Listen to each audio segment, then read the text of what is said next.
for those who plan to attend the vigil here at the UCCU Center here in Orem. Doors are going to open at about 2:30 this afternoon, with the vigil itself beginning officially at 4. The university says this is a time to come together to remember, heal, and reaffirm shared values after last week's tragedy when Charlie Kirk was shot and killed during a campus event. The vigil is open to the public, and UVU is asking everyone to come in a spirit of peace and reflection. They're also taking extra security precautions, so there won't be any bags of any kind allowed inside, and officers are stationed around the venue to help keep things safe. For anyone unable to attend in person, we're going to be streaming the vigil on our social media pages. Just go to Facebook or YouTube and search for KSL News Radio. Live at Utah Valley University, Eric Cabrera, KSL News Radio. Thank you, Eric. Charlie Kirk's funeral will be this Sunday in Phoenix, Arizona, beginning at noon Mountain Time. We'll stream that online at kslnewsradio.com. In the moments after the deadly shooting of Charlie Kirk, what was happening behind the scenes? Earlier this week, we heard 911 calls in the moments after, conveying the panic and confusion among people trying to flee the scene and find safety. Today, we're getting a better look at what was going on out of sight in those moments from Governor Spencer Cox himself. He spoke on the New York Times' Ezra Klein show about those first few minutes. I was actually having lunch with my staff. We have a quarterly birthday lunch, and it was my quarter. I had a birthday in July, and we were really excited. Just got my plate of food to sit down when my assistant came and grabbed me and said, "I need you immediately." We had a captain and a lieutenant from my highway patrol who told me that Mr. Kirk had been shot, and I couldn't believe it. I knew he was in town. I knew he was on campus, and I thought I said, "Are you sure?" Because as a governor, you learn pretty quickly that there's a fog of war when it comes to these types of events, and you really can't trust any information you get early on. And then 30 seconds later, I have the White House on the phone. Actually, it was Marco Rubio, Secretary Rubio, who was in the Situation Room for something else, who was there. I have a great relationship with him. He called, and from there it was just, how do we get the right information? Were other people shot and injured? Which hospital is he at? What is his condition? The initial report I got that he was awake and responsive, and that of course was not true. And so I said, "Hey, look, I need one of our people at the hospital so we have the right information." And then I get condition Delta, which is not great. And then a few minutes later, a fatal, and that called to the White House to inform them what had happened, and then just trying to figure out who is this. We have a suspect in custody, but that's not the guy, and now we're chasing. What do we know? Did anybody see anything? Is there any video? And everybody wants information, and no one has any information, and that's the hardest part, because then people start to make up information and trying to figure out what's real, what's not, and then you're dealing with, well, who's in charge? You have campus police department, you have the county sheriff, you have the state, you have the FBI and the feds who are coming in. Who's taking lead? Who's got what assignment? And just trying to organize all that is in real time is something. Look, I just said the governor before me, I was lieutenant governor. He did not leave me a handbook explaining how to deal with a political assassination. It's never happened here. We're just making it up as we go along. Many people have said they've given up on politics after what happened last week. They say it's simply too violent and too controversial. How does the governor respond to those kinds of comments? He says he completely understands. Well, I first respond with a great deal of compassion and sympathy. I actually think that's a very normal reaction, and it's one I've had to kind of question myself on many occasions. He's literally in the act of doing the thing that he said would help us prevent violence, and he's been killed for it. Governor Cox speaking on the New York Times' Ezra Klein show.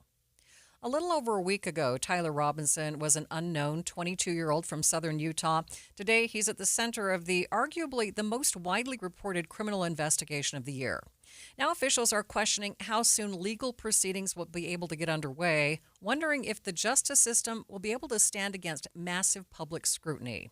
Director of the Utah Association of Criminal Defense, David Ferguson, worries about what this kind of attention can do to a case. Our criminal system is as old as the country, and it's based off of a criminal system that is centuries older. There's obviously need for changes and tweaking and adjustments here and there, but it's got to be able to do what it's designed to do, and that's to be able to have a certain level of distance and independence from the public scrutiny. Ferguson says the public should be informed, but announcements like the ones we have heard are highly unusual. Well, it's not at all normal in Utah for a prosecutor to state that they're going to seek the death penalty even before charges are actually filed. The way our system works is that a prosecutor, once they've charged aggravated murder, have a certain amount of time before they decide whether or not they actually want to seek the death penalty.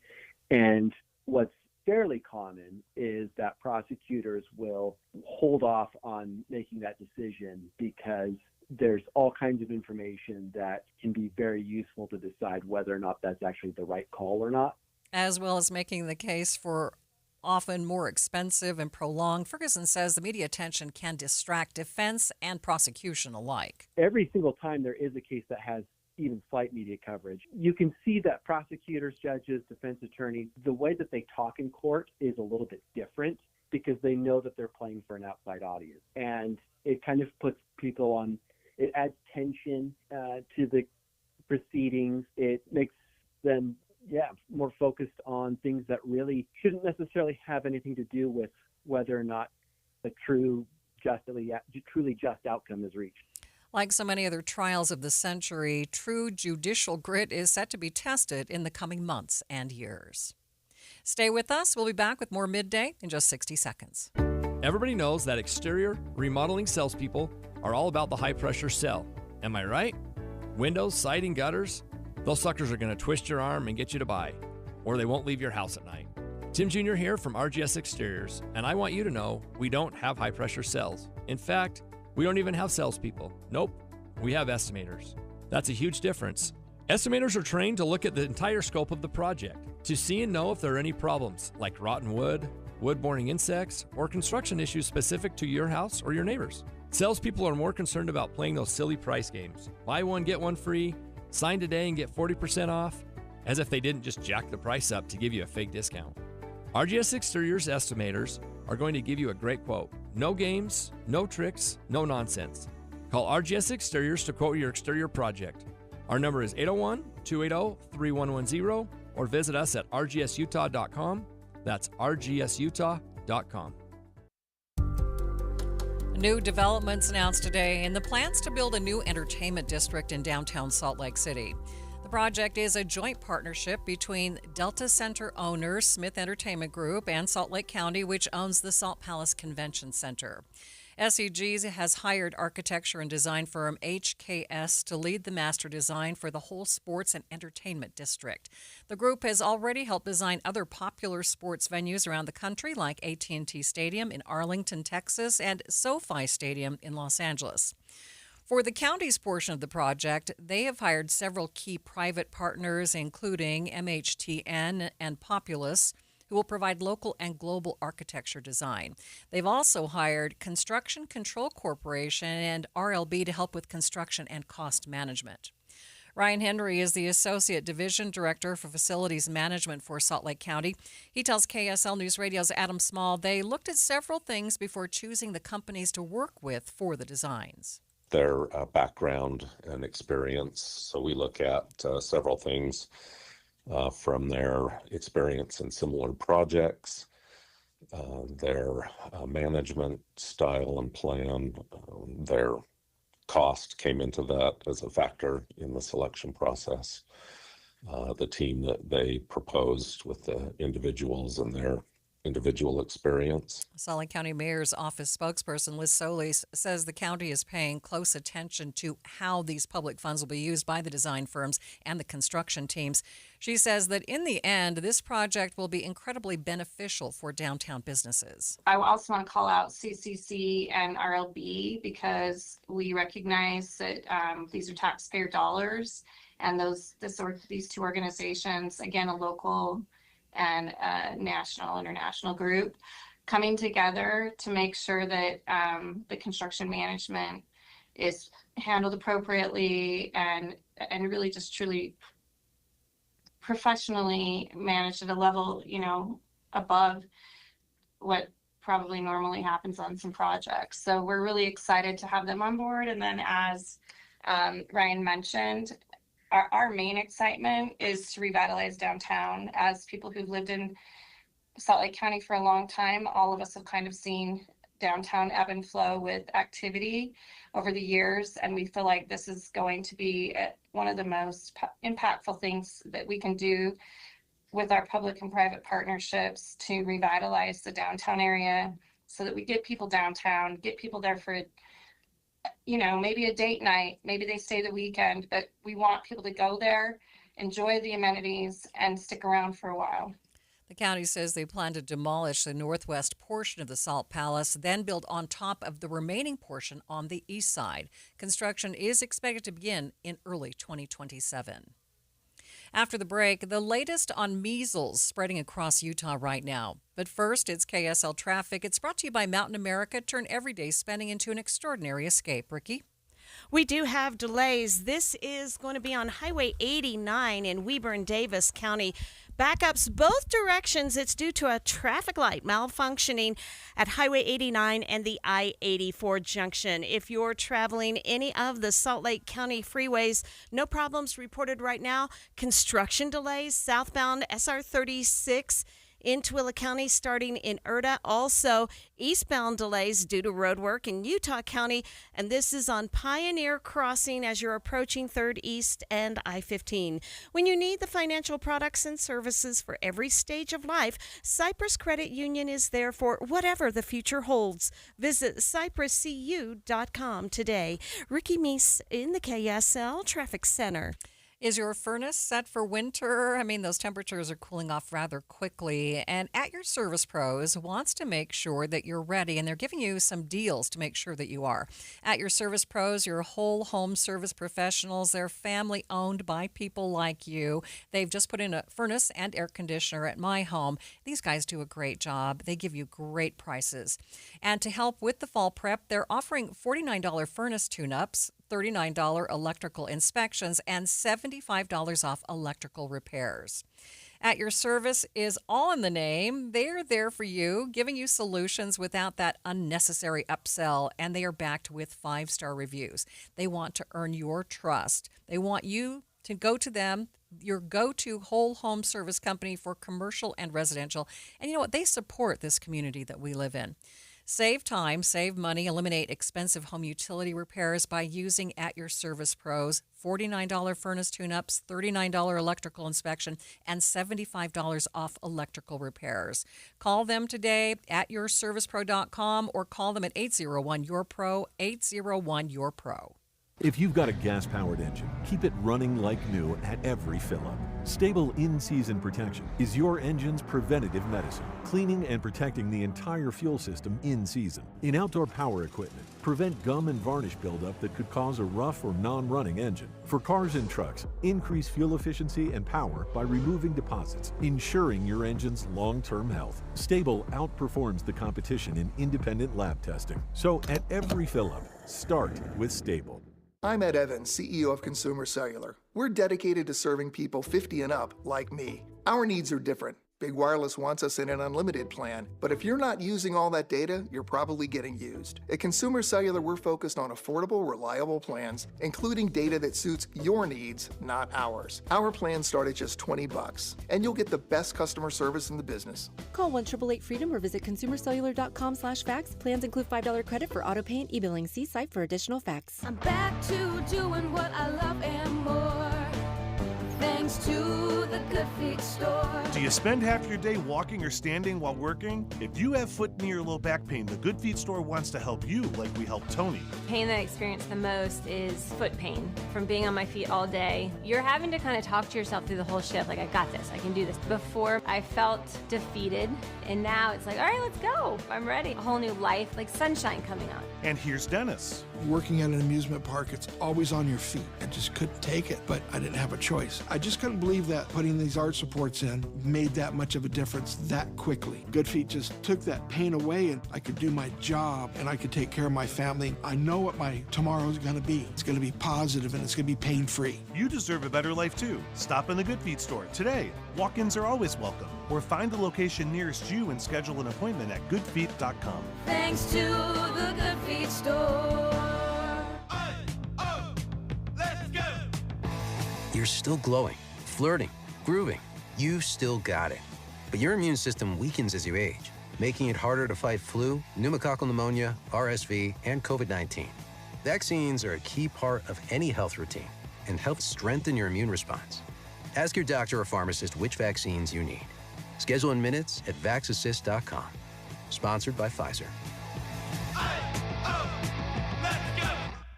What is your next success story? At University of Maryland Global Campus, you can succeed again with more than 135 affordable online degrees and certificates to help you move your career forward. From cybersecurity and AI to healthcare and MBA, our programs help you build critical thinking, leadership, and communication skills that set you apart in today's job market. Designed for working adults, focused on the future. Classes start soon. Learn more at umgc.edu. Certified to operate in Virginia by Chev. You are listening to Midday. I'm Maria Shilaos. We are streaming on the KSL News Radio app, sponsored by At Your Service Pros. While the number of confirmed measles cases in Utah sits at just above 30, health officials say the number probably doesn't account for everyone who's actually contracted the virus. New wastewater testing shows that measles is now being detected in more regions of the state. By far the most consistent detections we've seen have been in the southwest Utah region. And we've seen not every single sample has been positive in wastewater there, but the majority of them have, which would make sense given where we know the identified cases, the majority of them have been. More recently, however, within the past few weeks, we're seeing detections in many more areas kind of spread across the state, which suggests that, there are more people who are shedding the measles virus than in just that one region of the state. It does seem to be more widespread than it was earlier this summer. Nathan LaCrosse is the manager of Utah's wastewater surveillance system for the Utah Department of Health and Human Services. While there are confirmed cases in Utah County, southeast Utah, and southwest Utah, wastewater shows the virus is also present in northern Utah, including the Bear River Health District, Davis County, Salt Lake County, and Summit County. Data also shows that measles is present in northeast Utah now, too, in Daggett, Duchesne, and Uinta counties. LaCrosse says this disconnect between confirmed cases and what wastewater shows is a prime example of why using wastewater for disease monitoring is often more helpful for tracking public health. We are able to get data from anybody who is shedding whatever we're looking for. So somebody who is infected with measles virus, they're shedding in their urine or feces and it goes into the sewer system. We'll be able to see that regardless of whether they have the ability to access healthcare and testing, the willingness to access healthcare and testing, whether they are symptomatic or asymptomatic, have no symptoms at all. Possibly they don't even know that they're infected and shedding. None of that matters for our system. As long as we're making use of the sewer system, we're going to be able to get some data from those individuals. We're not going to be able to tell it's those individuals, of course.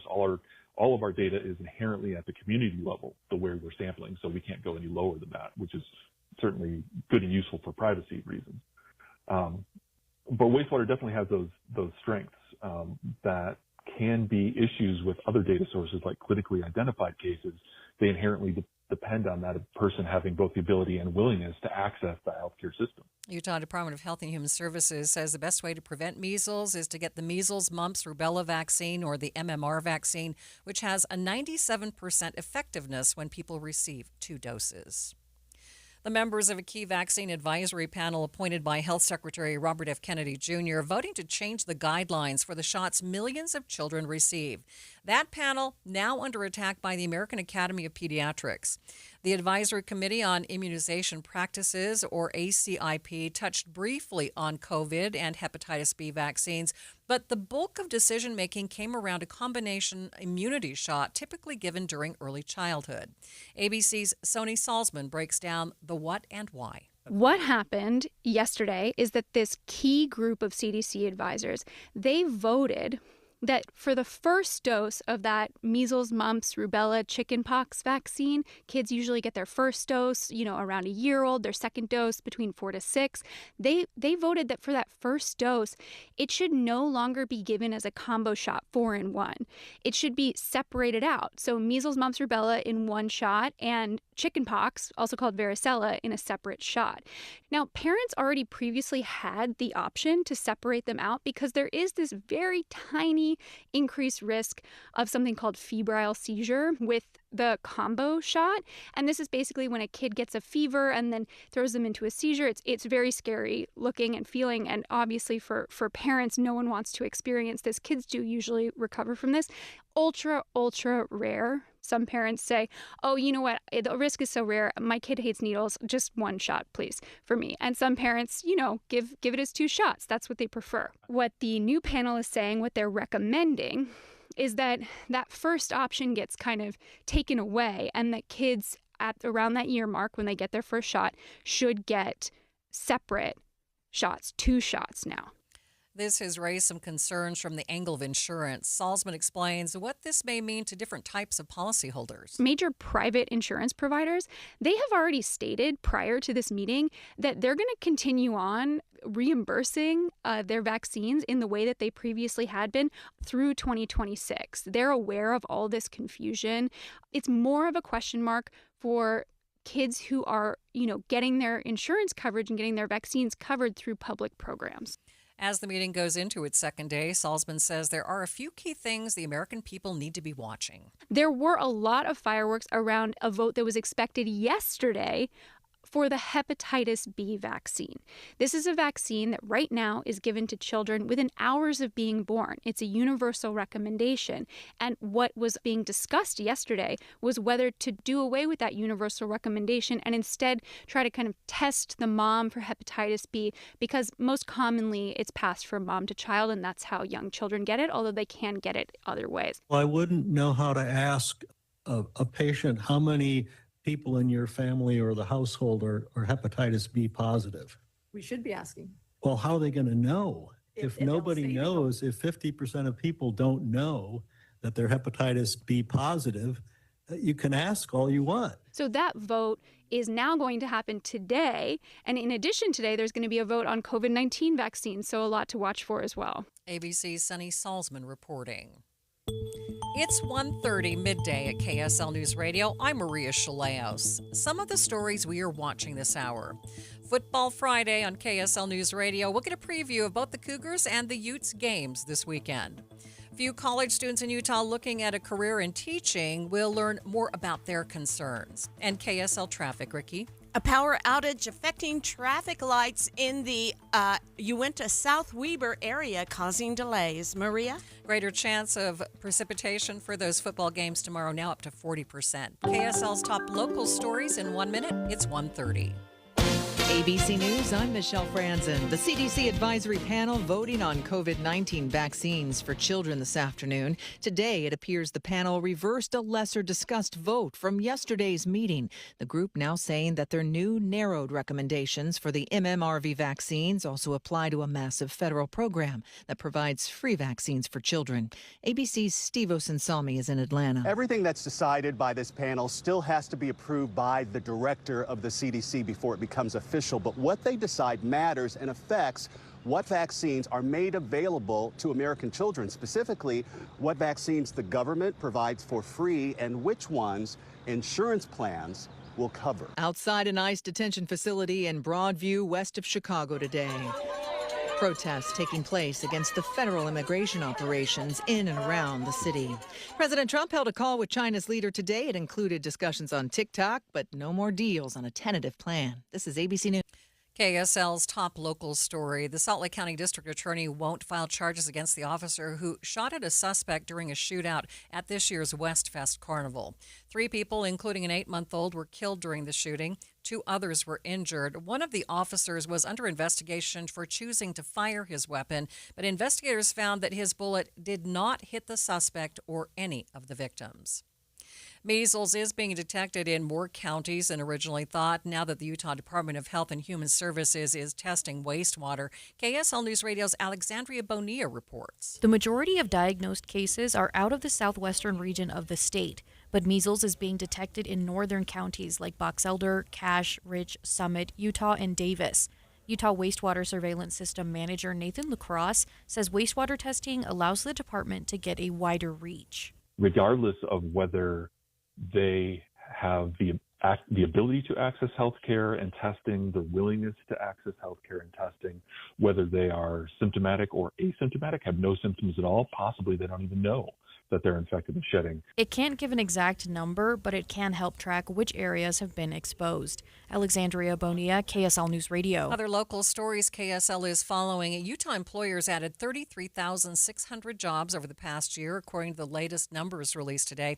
Department of Workforce Services spokesperson Jared Mendenhall says Utah's economy remains strong, even while the national economy has slowed. Overall gains were led by education and health services, where we added about 20,000 new jobs.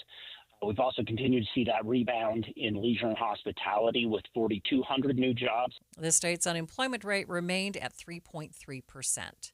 Your money at this moment, the Dow up by 190 points, sitting at 46,333. S&P 500 up by 32 points, and the NASDAQ up by 126. Traffic and weather, it's brought to you by Mountain America. Turn everyday spending into an extraordinary escape. Here's Ricky Meese. Heavy delays north and southbound Highway 89 approaching the I-84 junction in the Uinta South Weber area. This is due to a power outage affecting traffic lights. One listener lets us know that the estimated time from Rocky Mountain Power to have it restored is not until 4:30 this afternoon, so we are anticipating long delays.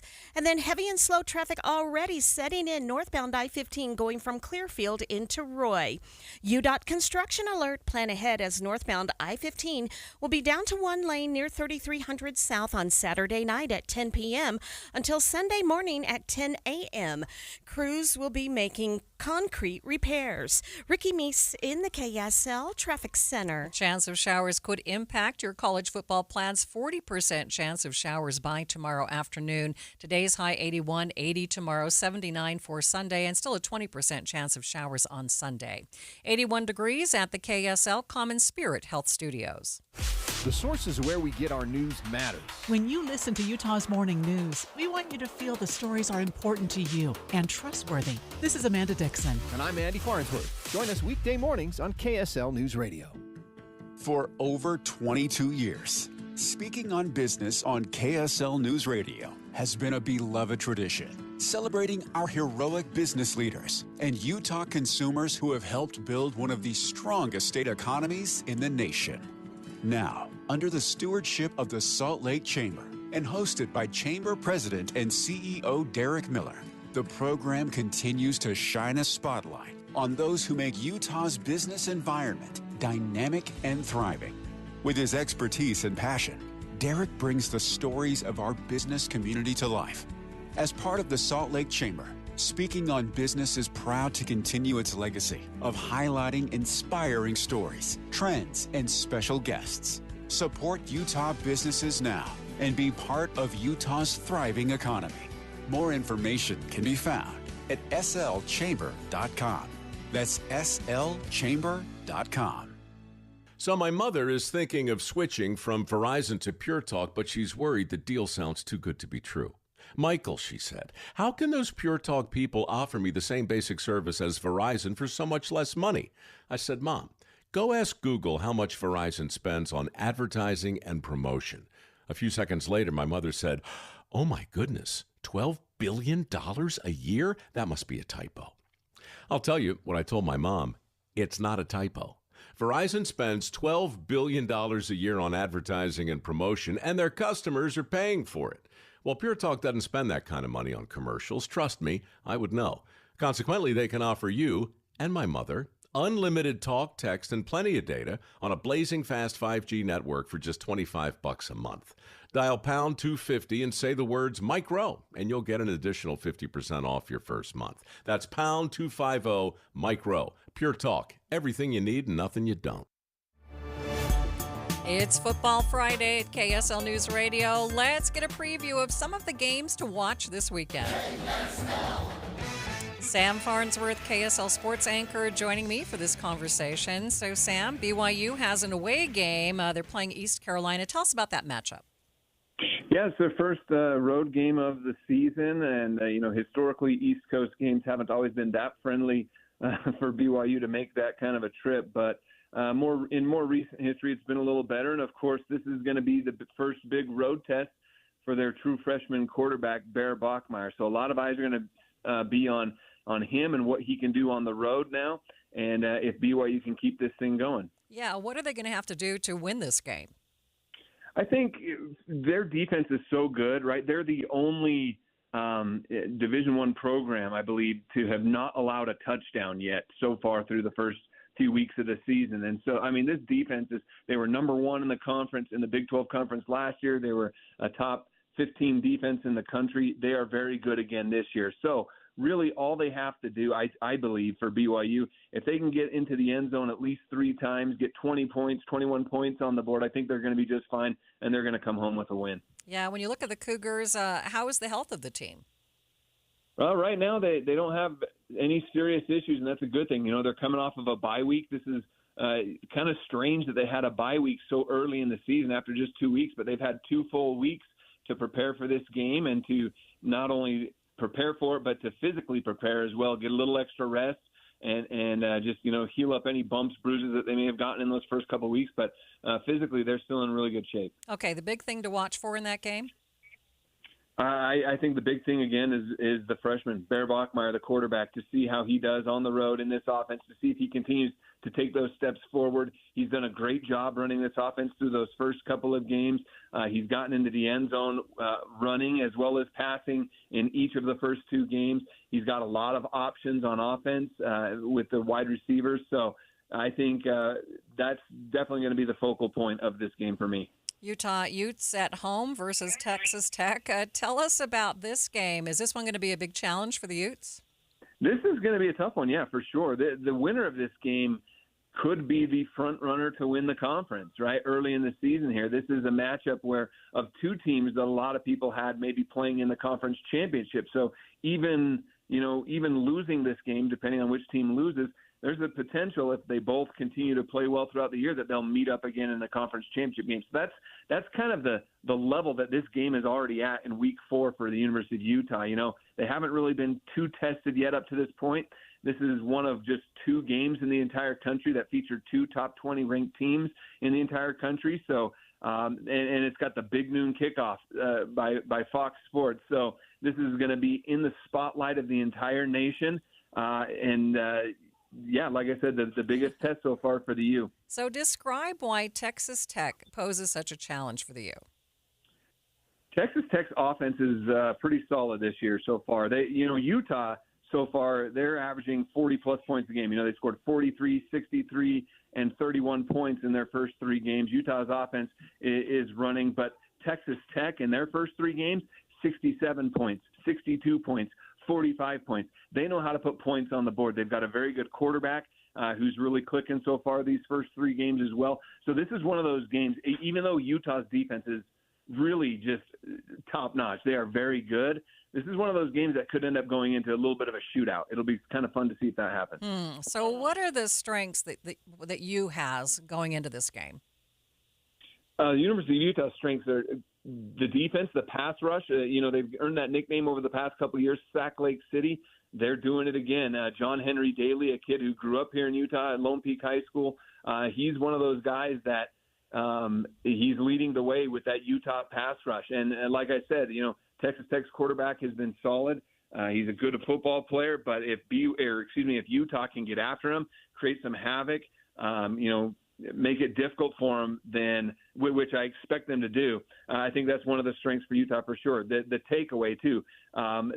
Utah's done a great job at taking the ball away, getting interceptions. 2 games ago they returned an interception for a touchdown. It's 21 straight years Utah has returned an interception for a touchdown. And so they know how to take the ball away. The defense is definitely a strength. And so far, through these first 3 weeks, we've had a lot of question marks about the quarterback that came to Utah, the new quarterback, Devin Dampier, but he has emerged and become clearly a strength for this Utah offense and a leader on that team as well. And I expect him to rise to the occasion again tomorrow. Sam, appreciate the preview. Thanks for being with me. No problem. Thank you. KSL sports anchor Sam Farnsworth joining me. Again, BYU versus East Carolina, 5:30 p.m. Mountain Time. That's an away game. The Utah Utes versus Texas Tech at 10 a.m. Mountain Time. Again, that is a home game. Midday continues in just 60 seconds.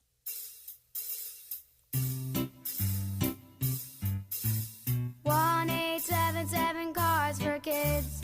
KARS Cards for Kids.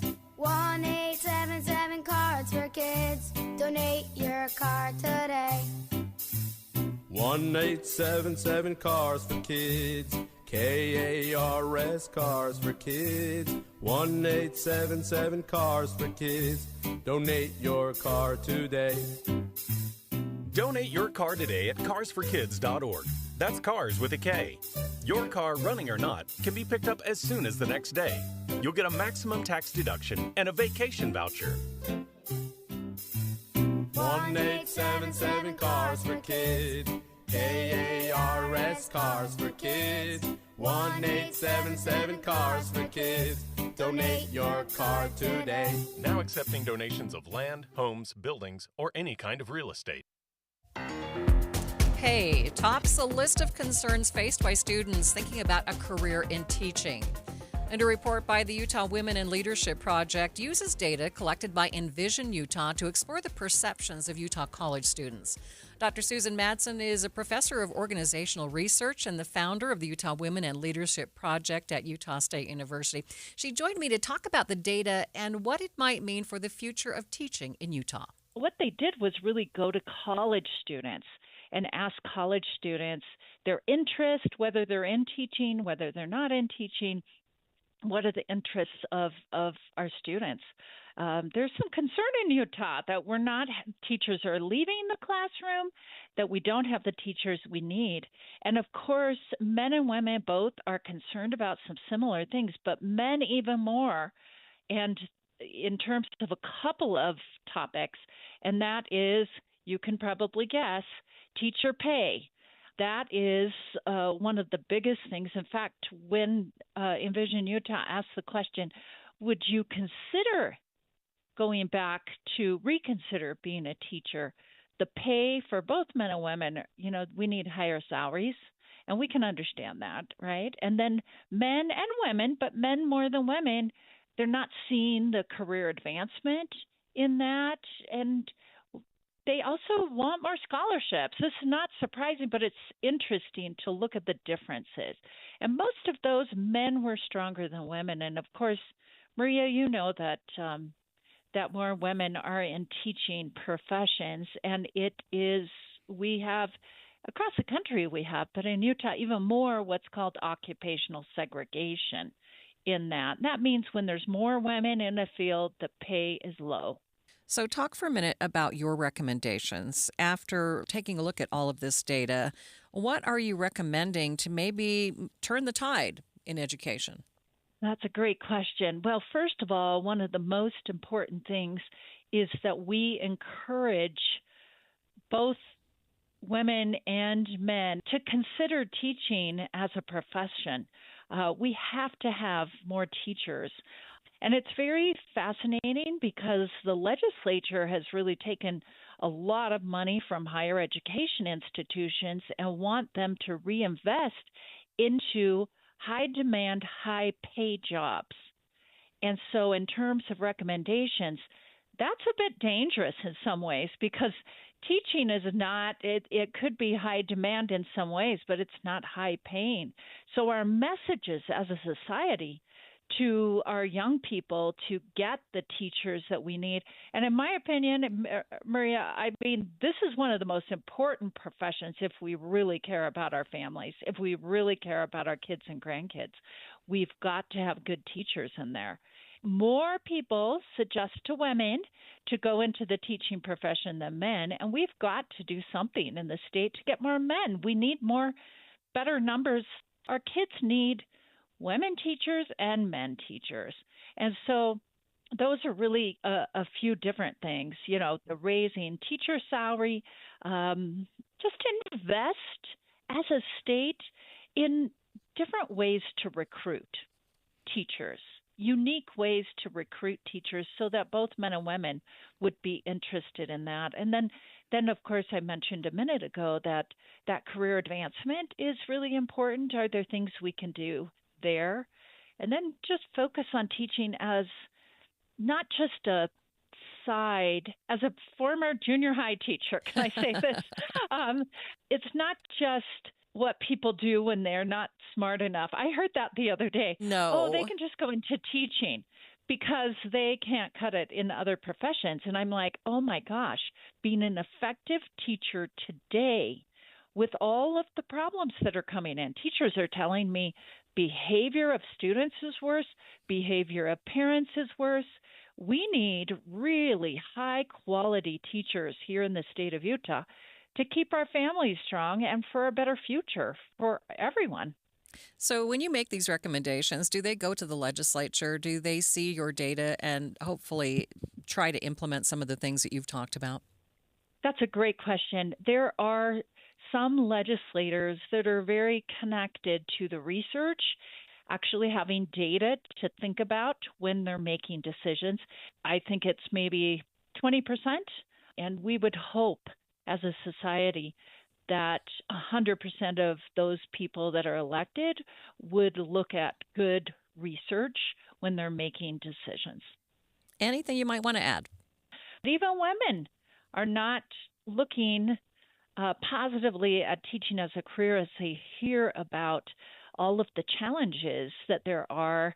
So I think the last thing I would say is that teaching is such a critical profession, and we as parents, we as community members need to be giving them encouragement, giving them support, and really respecting their education, their professionalism, and not be just telling teachers what they should do.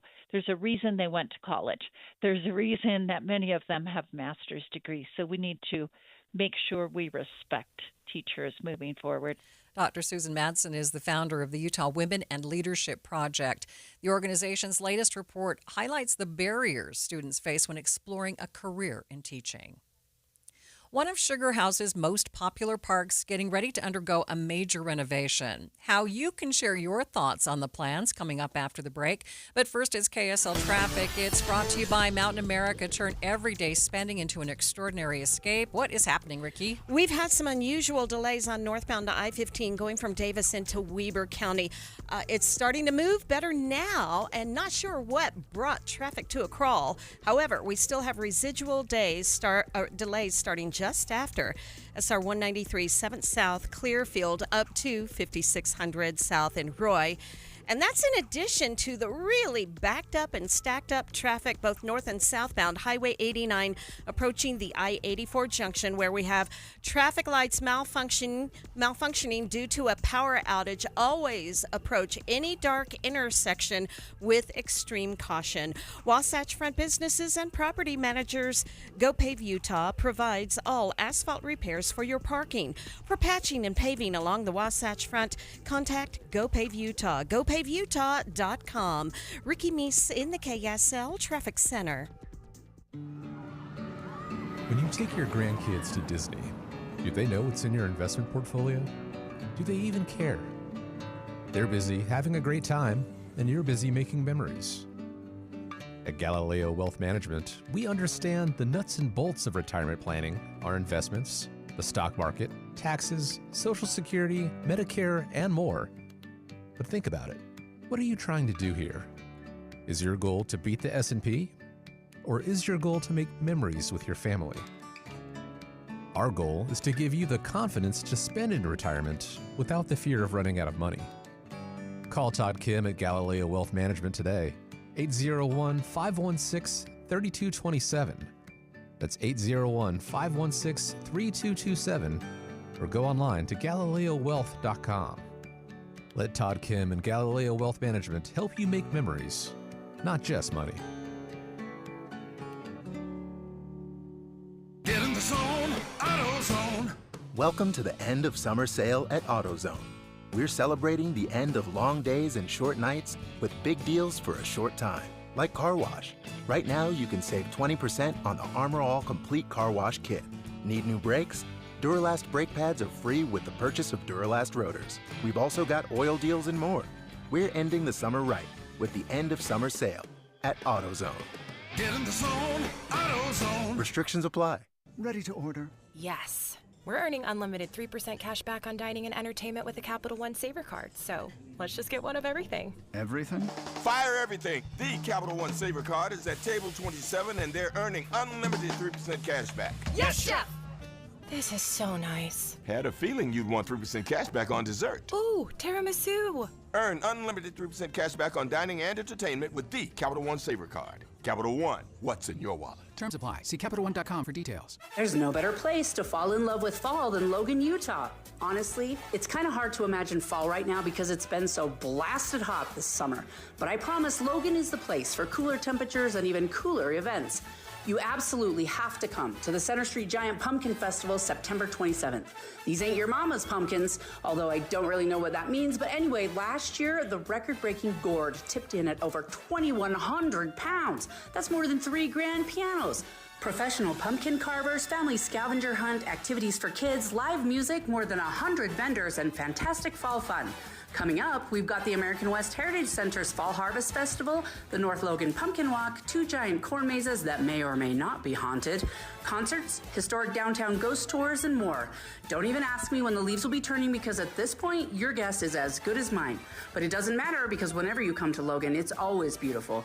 Visit ExploreLogan.com to plan your autumn adventures today. ExploreLogan.com. Drivers who switch and save with Progressive could save hundreds. With that kind of money, you could go big time and skip the regular line at the airport and pay for speedy security. Imagine not having to quickly unpack and pack at the place you already came packed to. And wearing your shoes the whole time you're there? You can't put a price on that kind of luxury. Well, actually you can, and you paid for it. Switch to Progressive and you could save big time for speedy security. Progressive Casualty Insurance Company and affiliates, not available in all states. Potential savings will vary. Hey, want to hear something great? Right now at Wendy's, you can get 2 of the #1 selling bacon cheeseburger in all fast food, the JBC, plus medium fries and a medium soft drink for just $8. Want to hear something else great? Double the burger means double the bacon. Now that's a game changer. 2 of the #1 bacon cheeseburgers with fries and a drink for just $8. Gotta be Wendy's. Limited time only. U.S. price and participation may vary. Request $8 JBC meal deal to obtain discount. Individual items at regular price. This is Midday. I'm Maria Shilaos. If you're in Tooele County, look into the night sky on Saturday as thousands of paper lanterns drift among the stars during the Night Lights Lantern Festival. The festival is modeled after Thai festivals where lit lanterns are released into the night air. The event has raised some fire safety concerns, especially as we come off a season of widespread wildfires. Shane Kofed is the owner and brand director of Night Lights. He tells KSL News Radio's Cameron Elliott there is absolutely nothing to be worried about. It can be really dangerous if you do it on your own.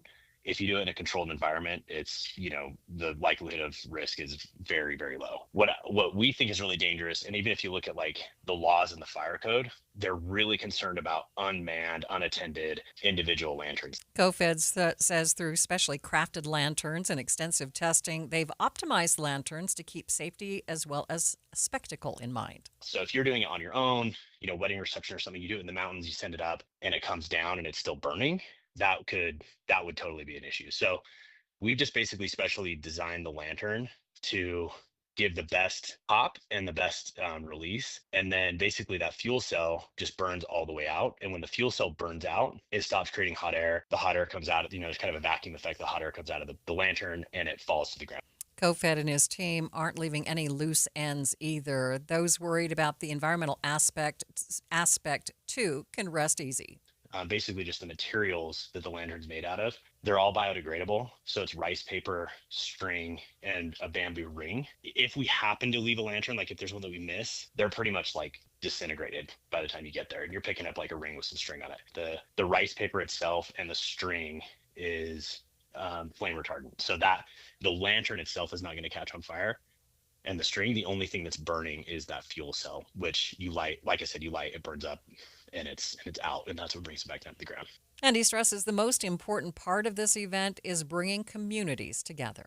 I mean, it's everybody from high school kids to, young people on a date, to people getting engaged, to 90-year-olds. It's every demographic. It's everybody sitting all in one place. And it's just cool. Like that's where we kind of get really revved up, is like, man, there's not many events that can bring every single background and type of person and age and demographic into one place. So if you're in the Tooele County area this Saturday evening, keep an eye to the skies.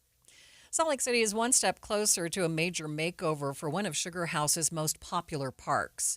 Now the community gets to help decide the final designs for the redevelopment of Fairmont Park. Back in March, Salt Lake City gathered community feedback through surveys, pop-up events, and a public open house to find out what neighbors wanted most, from upgraded playgrounds and safer walkways to more vibrant gathering spaces. Planner with the Salt Lake City Public Lands Department, Kira Johnson, tells KSL-TV that this won't be a complete rebuild of the park. She says the city wants to maintain some of the parts that people love about the park while also adding in new elements to help open the park to more people. It won't be a complete 100% blow everything up and remodel what's or like redo what's there. It's definitely more of a let's find the areas that we can improve and keep what is already loved by the community. That's one of the main messages that we heard from our first phase of engagement, that people love Fairmont Park, and we don't want to remove what is loved by the community today. We just want to improve it so that more people love it and more people come to it and have more to interact with. Last night, the developers unveiled 3 concept designs built from the first round of ideas. They're now asking residents to go online, review the concepts, and weigh in on their favorite. So we've presented ideas and illustrated them and given some precedent images, so examples from other parks. And now people have an opportunity to kind of pick and choose which of these elements they do want in the park. And one of the exercises that we have here at the open house is a budget exercise where the amenities are placed on a table and they cost different dollar amounts, and people are given a number of coins and they can use those coins as they wish, but certain elements cost more than others, to help the community members understand that park improvements cost money. And we have to decide what the priorities are and where we want to spend the money. And once they get the second round of feedback, they will come up with a final plan later this fall, ensuring Fairmont Park's upgrades reflect the community's vision every step of the way. You can view the plans and give your feedback by going to slc.gov/parks. KSL FM Midvale. KSL Salt Lake City. From the KSL Common Spirit Health Studios, this is KSL News Radio. Utah's news, traffic, and weather station. Anger on Utah's roads and highways. We're getting a better look at the data on road rage here after the state implemented enhanced charges for road rage. Who's involved? What other violations were involved? Was alcohol involved? Was domestic violence involved? What are all some of the contributing factors?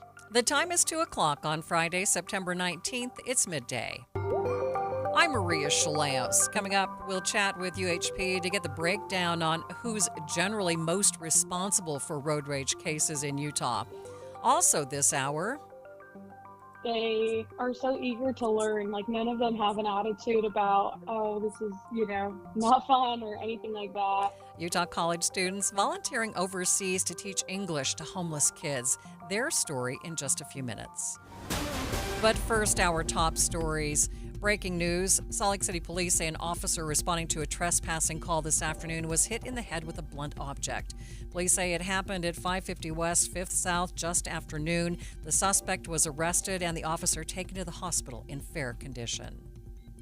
We are getting a detailed description of what it was like behind the scenes of Governor Spencer Cox the moments after Charlie Kirk was shot at UVU. KSL News Radio's Randall Jepson has more. Governor Spencer Cox tells the Ezra Kirk Show at the New York Times he was at a birthday lunch with staff when he was pulled aside and told Charlie Kirk had been shot. From there, it was a scramble to confirm information, and the White House was calling within seconds, wanting to know what was going on. Governor says he had to get a state employee to the hospital to get confirmed information about Kirk's condition, and then he had to call the White House back to let them know that Kirk had died. Charlie Kirk's funeral will be held this weekend at State Farm Stadium in Arizona. Political analyst Chuck Todd tells our sister station, KTAR, that more political division seems likely. You know, if his name is going to be used by the administration to go after people, I think that doesn't help heal. Put it that way. That doesn't help us heal. He says online support of retribution of Kirk has been growing in recent days. Several companies have fired or suspended people over comments about Kirk's death. Other national stories KSL is following. The CDC's Vaccine Advisory Panel has voted to separate the vaccines that fight measles, mumps, rubella, and the virus that causes chickenpox. Dr. Jason Goldman, president of the American College of Physicians, told ABC News their decision was not thoroughly vetted. If they do not recommend a vaccine, they are denying choice and health care for millions of Americans who want their vaccine to protect their health, their family, and their loved ones. Not getting vaccinated can lead to vaccine-preventable diseases and death. The decision isn't final until the acting CDC director or Health Secretary Robert F. Kennedy Jr. sign off. Taking a look at your money at this moment, the Dow up by 173 points at the close. It's up more than 0.25% today, sitting at 46,315. S&P up by 32 points. The Nasdaq up 160 points. That's up 0.75%. We do have emergency traffic coverage. It's brought to you by Mountain America, turning everyday spending into an extraordinary escape. And here's Ricky Meese. Well, traffic is still heavy and a little slow on northbound I-15 going from Clearfield into Roy, and on southbound I-15 it's Riverdale to Roy. Never had a crash reported, but at least it's not stopped. It's starting to move. Our big issue right now is Highway 89, both north and southbound, approaching the I-84 junction in the Uinta South Weber area. It's right at the line of Davis and Weber counties. It's all due to a power outage affecting traffic lights there. Anytime you're approaching a dark intersection, do be careful. And then road work causing delays southbound SR 36 Main Street in Tooele County going from Erda down to the Home Depot. While you're planning your day, plan for comfort too with the Good Feet store. Find the location nearest you at goodfeet.com. Ricky Meese in the KSL Traffic Center. Forecast for the Wasatch Front calls for a 40% chance of showers by tomorrow afternoon. Tomorrow's high 80 degrees. Sunday a little bit cooler, a high of 79, and still a 20% chance of showers exists. 80 degrees at the KSL Common Spirit Health Studios. Respiratory virus season is quickly approaching, meaning we'll see more flu, COVID, and RSV in our community. The good news is vaccines are available that will help prevent these infections and keep people healthy. For flu and COVID, everyone aged 6 months and older are recommended to be vaccinated to help protect ourselves and our families against serious illness. Fall remains the best time to be vaccinated. Respiratory viruses circulate year-round, but peak late fall through winter. Your doctor can recommend which vaccines are best for you and your family. Brought to you by Intermountain Health and KSL News Radio. Getting help with plumbing repairs is easier than you think. All you have to do is call Any Hour Services or schedule an appointment at anyhourservices.com. No one helps more homeowners than Any Hour Services. I'm Ed Evans, CEO of Consumer Cellular. We're dedicated to serving people 50 and up like me. Our needs are different. Big Wireless wants us in an unlimited plan, but if you're not using all that data, you're probably getting used. At Consumer Cellular, we're focused on affordable, reliable plans, including data that suits your needs, not ours. Our plans start at just $20, and you'll get the best customer service in the business. Call 1-888-FREEDOM or visit consumercellular.com/facts. Plans include $5 credit for auto pay and e-billing. See site for additional facts. Hey, want to hear something great? Right now at Wendy's, you can get 2 of the #1 selling bacon cheeseburger in all fast food, the JBC, plus medium fries and a medium soft drink for just $8. Want to hear something else great? Double the burger means double the bacon. Now that's a game changer. 2 of the #1 bacon cheeseburgers with fries and a drink for just $8. Gotta be Wendy's. Limited time only. U.S. price and participation may vary. Request $8 JBC meal deal to obtain discount. Individual items at regular price. Tim Jr. here from RGS Exteriors. I want to tell you about our famous "You don't need a warranty" warranty. That's right. It's a warranty you don't need, but we give it to you anyway. Let me explain. Most warranty problems for siding, gutters, and windows are caused by not installing stuff right in the first place. If you rush the work, cut corners, or use subpar materials, you're just begging for problems later. At RGS Exteriors, we don't tolerate careless workmanship. We slow down, focus on every detail, and use only the best materials. We prevent warranty work by doing the job right in the first place. That's why the 10-year everything guarantee we give you is also known as our "You don't need a warranty" warranty. We absolutely will be there if you need to use it. But honestly, you probably will never have to. Done right the first time. That's the RGS way. For siding, gutters, and windows, call 801-280-3110 or visit us at rgsexteriors.com.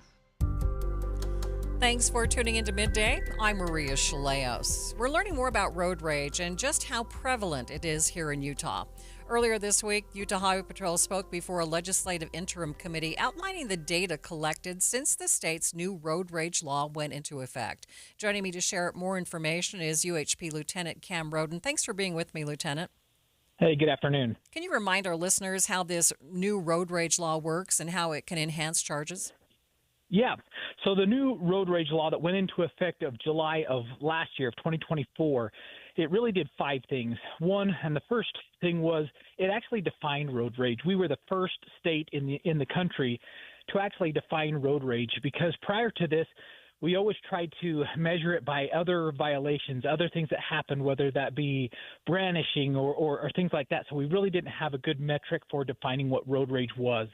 The second thing it did, it was actually allowed law enforcement to enhance certain penalties. So if you were charged with a Class B misdemeanor or above, that road rage enhancement would actually increase that penalty by 1 step. So if it was a Class B misdemeanor, it would go to a Class A misdemeanor and so forth. Class A misdemeanor up to a third-degree felony. And then it also made it so that we had to go out and educate people on the dangers of road rage. And over the last year, we've done a lot of education through multiple different sources, social media, through our traditional media, through our education campaigns, helping people to understand the dangers of road rage. And then the other 2 things were it allowed law enforcement to impound vehicles for road rage type situations, and also increased driver's license penalties on those who engaged in it. So overall, the campaign and the law was designed to help people understand the dangers of road rage and hopefully dissuade them from ever engaging in that. So how is it working? What is the data telling us? Well, this first year was kind of a data collection year for us. We really didn't have anything to compare it to in prior years. So we have about 150 instances so far in this first year where individuals were charged related to road rage. So now going forth, we can compare and see if the things that we're doing, this education, is helping to reduce the number. We are still having them. We're still seeing them with, that first year of 150 instances. You don't think that there's been that many, but yeah, some of these are instances that are putting people in danger and really do not need to happen because it is preventable. So in these instances, what kinds of people are most likely to be involved in road rage?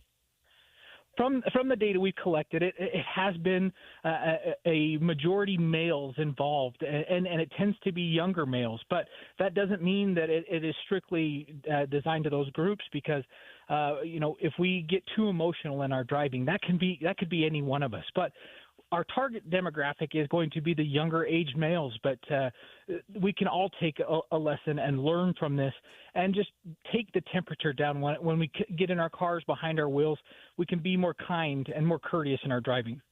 Are people driving more quickly? It seems like everybody's driving faster and faster. Is that my perception? Or Yeah, that is something that we've dealt with. And, speed has always been one of our top citations that we stop people for, and it's also been one of the top contributors to crashes. So speed has always been a problem, but ever since COVID, 2020 and on, we've seen and battled with extreme and high speeds. We've seen some positive growth in that. We're seeing less of that, but it's still something that we're going to focus on because of the dangers and the amount of crashes and serious crashes that it causes. All right. Lieutenant, thanks for being with me. Thank you. UHP Lieutenant Cam Roden joining me. Stay with us. We'll be back with more in just 60 seconds. At Peach Windows and Doors, they help homeowners stay in the homes they love while upgrading to the elegance, efficiency, and natural light of today. With hundreds of 5-star Google reviews, their clients know Peach Windows and Doors deliver what they promise. I wanted to replace standard-size French doors with a large custom sliding door. The update required checking a weight-bearing wall. Plus, I wanted a couple of different styles of windows. The new sliding door created a much brighter and open look. Peach was so helpful along the way with recommendations and ideas, and the installers were efficient and respectful of my space. I was thrilled with Peach Windows and Doors. Give your $1 million home the $1 million feel it deserves. Don't wait on that someday project. Visit Peach Windows and Doors Salt Lake Showroom. Schedule a free in-home visit. You can also explore at peachwindowsanddoors.com or just call them at 801-566-1255. Peach Windows and Doors, where amazing home transformations begin. The United States Senate has voted down a plan to fund the government in the short term. It comes just hours after the House voted for the short-term funding bill. In the Senate, it failed by a vote of 44 to 48. Joining me now live to share more insights on this vote is Deseret News congressional correspondent Cami Mondo. Cami, what happened in the Senate? Absolutely. So what we saw in the Senate today was a little bit different than what we saw in the House. The Senate actually brought up two different spending proposals, one that was completely backed by Democrats and one that was the Republican-backed proposal that packed the House. Essentially, they put the Democratic one up first, kind of as a way to appease Democrats before we went into the real vote. That one didn't get a single Republican vote. Then they went to the House passed CR, and as expected, that didn't get any Democratic votes. So now we're kind of sitting at a standstill, wondering where we're going to go next. Tell us how Utah's congressional delegation voted. Absolutely. So Utah delegation, they're all Republican. They voted as expected for the Republican proposed CRs. And so that passed pretty easily in the House. No problems there, and the same for the Senate. So they all voted in line with their party. Tell us about the deadline for Congress to fund government. Is this going to be a problem? Yeah, so that's kind of the issue coming up here. Next week, Congress is supposed to be on recess, so they won't be in Washington at all, meaning that when the Senate comes back on September 29th, they're only going to have less than 48 hours to actually figure out some sort of spending deal to get this across the finish line, making things a little bit more complicated. The House was supposed to come back that week as well, but Republican leaders actually announced today that they would not come back until after the October 1st deadline, basically as a way to push the Senate into a corner and say, you have to pass what we already did, or the shutdown is going to be your fault. Okay, so are they looking at a full funding bill or just a continuing resolution right now? So right now there's kind of two things going on at the same time. The CR is the big issue. That's, the main extending government funding levels until a different date, which would be November 21st under the Republican CR. They do have three actual spending bills that are being packaged together and negotiated outside from the CR. We haven't seen much action there because those are actual spending bills that will last for the entire year. It has to do with military and veteran affairs. That one's not complete either, but they say that they are close to a deal on that, and there probably will be a vote before the October 1st deadline. So let's shift gears to the Olympics now. Earlier this week, you wrote in the Deseret News about security concerns ahead of the Olympics and the World Cup, both of which will be housed in the U.S. over the next few years. Talk to us about those safety concerns. Absolutely. So they created this House task force earlier this year to kind of get the ball rolling early on the security. They're going to have millions of spectators. You're going to have a ton of athletes from all over the world coming to the U.S. as well as, Mexico and Canada for the World Cup. But there are concerns, even after the 2024 Paris Olympics where there were, cyber attacks. None of them actually, caused any harm, thankfully. But, these kinds of attacks are becoming, a little bit smarter. They're becoming more dangerous is there. So they are going to be, looking at these concerns and how they can prevent them from happening. Actual details on those security concerns aren't entirely clear. They had a closed-door briefing with the Olympic Games Organizing Committee and FIFA, so we don't know the actual security concerns, but that is something they're actively talking about. Mm-hmm. So what are some of the security preparedness options that they're looking at right now? Right, so they had mentioned a couple things that they were mostly worried about. They mentioned cyber attacks, as I just said. They also are worried about this online radicalization, they said. We kind of seen that rise up as a concern, especially after Charlie Kirk's death last week, people pointing to that as maybe a reason or, something that caused it. And then another thing they're worried about are just the use of unmanned drones. These are things that we still don't know a lot about or how to track them, but they're worried about the threats that could pose as well. All right, Cami, thanks so much for being with me. Absolutely, thanks. That is Cami Mondo, Deseret News congressional correspondent, and you can read more about that security preparedness that's underway at Deseret.com. A group of Utah college students working to make a difference in the lives of homeless children in Bulgaria. We'll hear their story after the break. But first, it's KSL Traffic. It's brought to you by Mountain America. Turn everyday spending into an extraordinary escape. Here's Ricky Meese. Nasty delays north and southbound Highway 89 in Davis and Weber counties due to a power outage affecting traffic lights. If you're headed that direction, you may want to consider an alternate route. It's going to take you a lot of extra time to get through that stretch. If you're on I-84, it's also a little bogged down right at the junction. And then we have road work causing unusual delays in Twilla County. This is southbound SR 36 Main Street, going from Erda down to 10th North. Salt Lake County freeways, no problems, but I-15 in Davis and Weber County already seeing traffic that's busy and slow going northbound. It's leaving Clearfield into Roy, southbound from Ogden down through Riverdale. Wasatch Front businesses and property managers.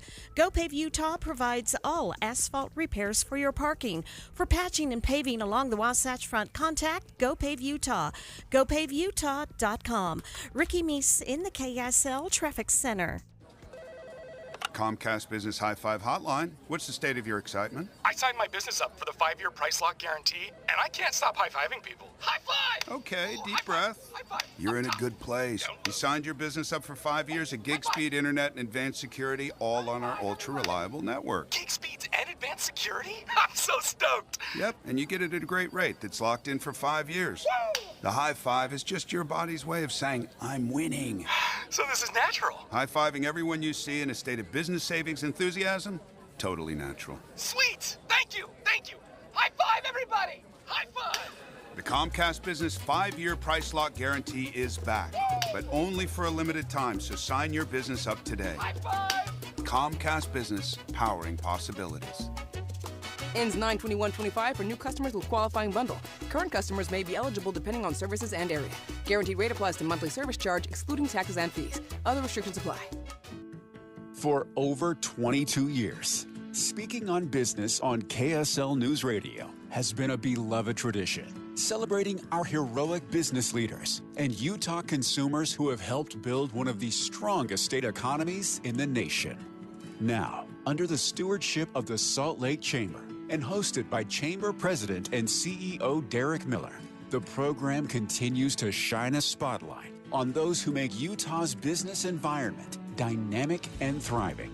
With his expertise and passion, Derek brings the stories of our business community to life. As part of the Salt Lake Chamber, Speaking on Business is proud to continue its legacy of highlighting inspiring stories, trends, and special guests. Support Utah businesses now and be part of Utah's thriving economy. More information can be found at slchamber.com. That's slchamber.com. You're listening to Leaf Filter Radio, and the guru of gutter protection himself, Chris Coonahan, is here to take your most pressing leaf-related questions. Hey, everybody, Chris here. I understand we have Ron on the line. Ron, where are you calling from? Uh-oh. Ron, are you calling from a ladder? Well, I was. I wanted to ask Chris what I need to do to get my gutters ready to have Leaf Filter installed. Oh, Ron, you don't have to do anything. A Leaf Filter Trusted Pro will come out and clean out your gutters, realign and seal your gutters, and install Leaf Filter, America's #1 gutter protection system. So I didn't need to get on this ladder? Ron, Leaf Filter Trusted Pros are in your neighborhood and ready to help. Just visit leaffilter.com/deal to schedule your free gutter inspection and get up to 30% off. Thank goodness. What was that site? That's leaffilter.com/deal for your free gutter inspection today. See representative for warranty details. Promotion is 20% off plus a 10% senior or military discount. One discount per household. Amanda, I want to tell people how they can look and feel 10 years younger because it's something you and I already know. We lost weight with the SOTA weight loss program. I lost 34 pounds, 3 years ago now? Yeah. And I do feel younger. I have more energy, all because I worked through this wonderful program, SOTA weight loss. And I let go of 70 pounds of fat Amazing. weight over 5 months. And I actually did get comments, you look incredibly younger. It really felt good. And I love the example I set for my kids to show them, look, we can celebrate things without having to eat stuff that's bad for our bodies. And what helps is the accountability. And Yeah. right now, this is the best way to do it. Soda's bringing back their most popular offer of the season. Join now, and your partner joins for free in the partner program. So you and your spouse, or you and your best friend, get going with SOTA weight loss. They're the #1 weight loss company in America for client satisfaction and client results. You can find out by going to their website, sotaweightloss.com. That's SOTA weightloss.com. Because Soda is, say it with me, Amanda, state of the art. You're listening to Midday. I'm Maria Shilaos. We are streaming on the KSL News Radio app, sponsored by At Your Service Pros. A group of college students from Utah is working to make a difference in the lives of homeless children in Bulgaria. They are volunteering with the nonprofit International Language Programs, which sends volunteer English teachers around the world to teach children for a semester at a time.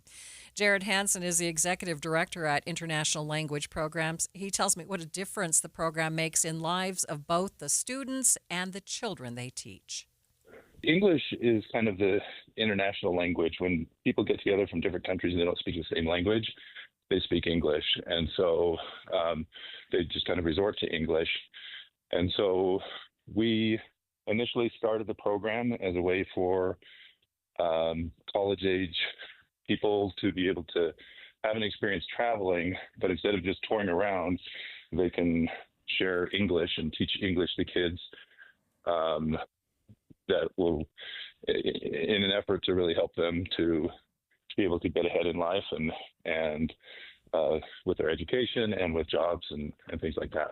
All right. This fall, you're starting a brand new program in Bulgaria. How did you get started in Bulgaria?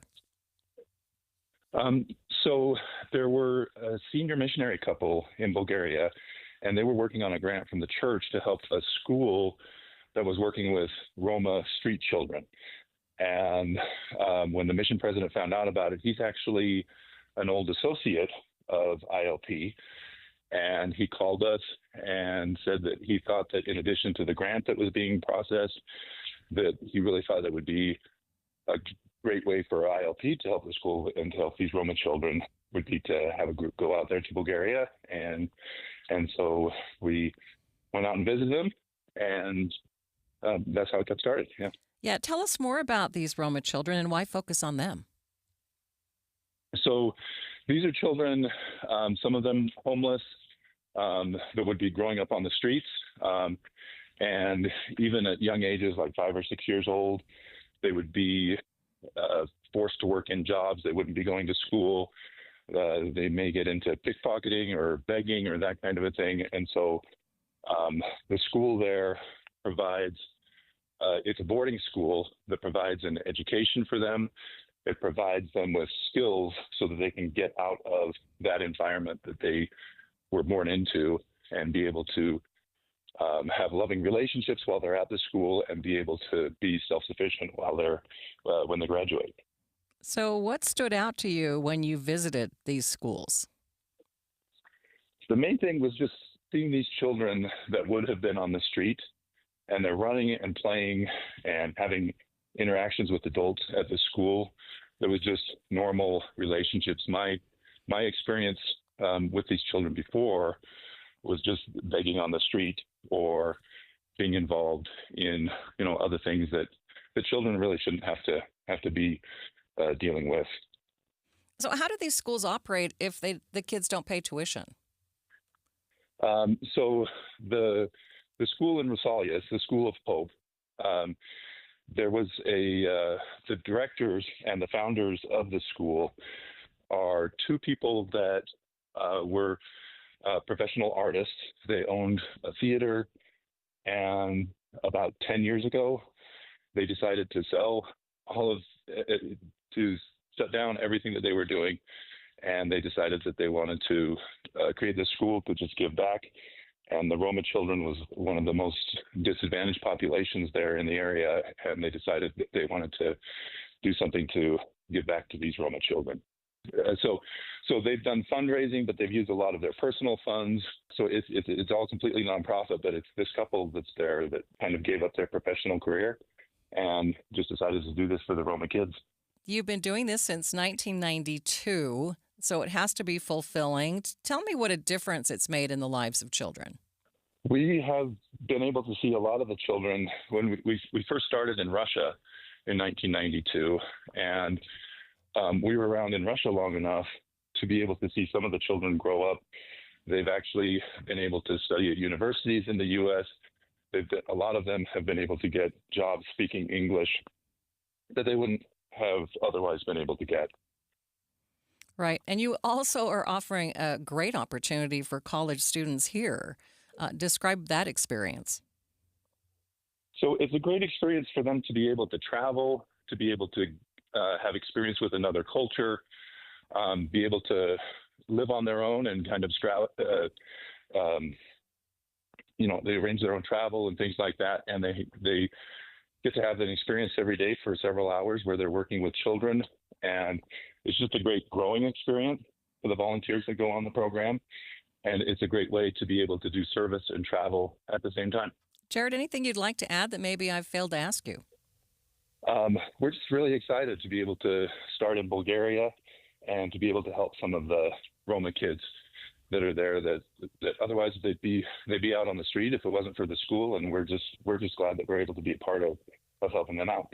Abby Rasmussen is the head teacher in Bulgaria. She's studying education at UVU and is slated to graduate next year. She's now in her third semester of volunteering and says Bulgaria has been full of surprises. Yeah, I think I was a little nervous to come into like a mystery scenario in some ways. But everything has just, I feel like this has been with all of my ILP experiences, but it's kind of just exceeded my expectations or where I set the bar. Bulgaria is amazing. Our town is unreal and beautiful, and the people are so sweet and kind and patient with us. And the schools here are fantastic. I left the first day of school at one of our schools, and I remember I was talking to my mom on the phone, and I told her, I said, that was like the best day of teaching I've ever had. And that never happens on the first day. Everything has been such a great experience so far. International Language Program sets up the student volunteers in group housing with local food, so they live very much like locals. We're living in 2 great apartments and all set up. And if we walk down the road 10 minutes, we're in the main area, and you walk through an outdoor market with just like hundreds of different vendors with the most fresh like fruit and vegetables. And then if you walk another 20 minutes past, we're in what's called Old Town. And so on our, I believe, second day, we walked down that way. Everything just feels like you're in this amazing city that, you're on a European vacation on. Abby says she's also well prepared to deal with any behavioral problems that might arise with the children who aren't used to being in a school-type setting. I've just been so blown away by them. I think once they have like their expectation, which we're working on routines and such, but they are so eager to learn. Like none of them have an attitude about, oh, this is, not fun or anything like that. One of them knows English, and I asked him, I said, where'd you learn English? And he goes, oh, YouTube. So they're really funny kids. Abby Rasmussen has also volunteered in Thailand and Peru with the international language programs. It's 2:30, midday at KSL News Radio. Some of the stories we are watching this hour. Doors just now opening for a vigil for unity at UVU. Confusion over the COVID vaccines and who's actually able to get one here in Utah. We'll break it down. And KSL traffic, Ricky. Heavy delays continue north and southbound Highway 89 at I-84. Maria? We are looking at very mild temperatures for the weekend with highs near 80 degrees, but we do have a chance of showers creeping in. 40% chance tomorrow and a 20% chance on Sunday. KSL's top local stories in 1 minute. It's 2:30. ABC News, I'm Michelle Franzen. A new CDC advisory panel voted today to recommend Americans get the shot of COVID based on individual-based decision-making. It comes a day after the panel voted to change the combined MMRV shot for children, separating out the chickenpox dose. ABC's Selena Wang says those changes have sparked backlash and confusion. There's also been notable pushback from lawmakers, especially from Republican Senator Bill Cassidy, who's the chair of the Senate Health Committee. He is telling the American public that they shouldn't trust any of the changes that come from this CDC advisory vaccine panel. The CDC's director still needs to sign off on the recommendations. The Senate today failing to pass 2 stopgap measures to avert a government shutdown at the end of the month. An earlier bill passed the House. The Pennsylvania State Police is investigating the death of an 18-year-old high school student killed during a joint operation by the FBI and ATF yesterday in Beaver County. This is ABC News. KSL's top local story. A Salt Lake City police officer was taken to the hospital after he was hit in the head while responding to a trespassing call.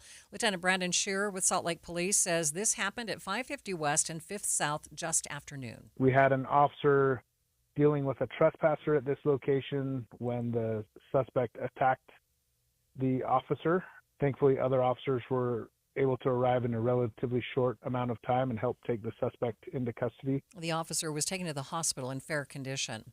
Other local stories KSL is following. We now know who will design the future sports and entertainment district around the Delta Center. SEG says they have chosen architecture and design firm HKS to lead the master plan for the whole district. The group has had a hand in the design process for other sports and entertainment districts like Victory Plaza around the home of the Dallas Mavericks and Dallas Stars. Salt Lake County Mayor's Office spokesperson Liz Solis tells me this project is going to be one of the most impactful things they can do for downtown. So that we get people downtown, get people there for, maybe a date night, maybe they stay the weekend, but we want people to go there, enjoy the amenities, and stick around for a while. The county says they plan to demolish the northwest portion of the Salt Palace, then build on top of the remaining portion of the east side. They've hired 2 groups to plan those designs, as well as changes planned for Abravanel Hall and Umoka.